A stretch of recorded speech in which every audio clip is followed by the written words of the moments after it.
এই deer all, আজকে চলে গেছিলাম নতুন একটা রেস্টুরেন্ট এক্সপ্লোর করতে। তৃপ্তির অনেকগুলোই আউটলেট আছে, কিন্তু এটাও একটা নতুন করে ওপেন হয়েছে, তৃপ্তির রেস্টুরেন্ট অ্যান্ড ক্যাফে। আজকের স্পেশালিটি ছিল দিদি অ্যান্ড জিজুর অ্যানিভার্সারি। দেখতে দেখতে কিন্তু অনেকগুলোই বছর পার হয়ে গেল। এইভাবেই যেন ওরা খুব ভালো থাকে।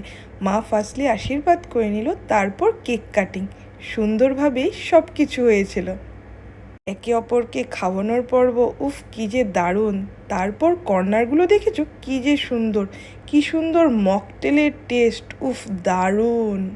তারপর starter, French fry and baby corn. Baby corn হলো আমাদের ফ্যামিলির কম্পালসারি একটা ডিশ, কারণ মা বেবিকর্ন খেতে খুব ভালোবাসে। স্টার্টারে তাই বেবিকর্ন রাখতেই হবে।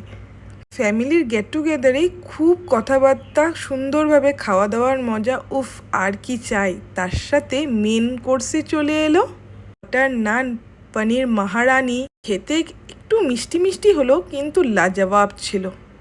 দুটোই কিন্তু অসাধারণ ছিল। আমি কিন্তু জম্বেশ করে খেয়েছি। তারপর ভেজ পোলাও, মাটন কষা, আরও কত কিছু যে, উফ খেতে কিন্তু দারুণ ছিল। সানডেটা কিন্তু আমি বেশ মজা করে কাটিয়েছি।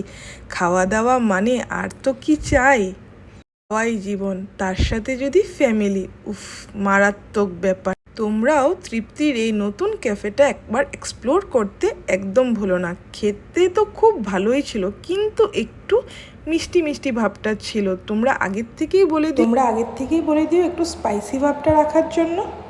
স্টার্টারে কিন্তু আইসক্রিমও ছিল। সানডেটা কিন্তু দারুণ কাটলো, বেশ জমজমাটি খাওয়া দাওয়া। আজকের জন্য আসছি, আবার দেখা হবে অন্য একটা মেন এপিসোডে। Bye bye. For more update follow and subscribe my channel travel for food.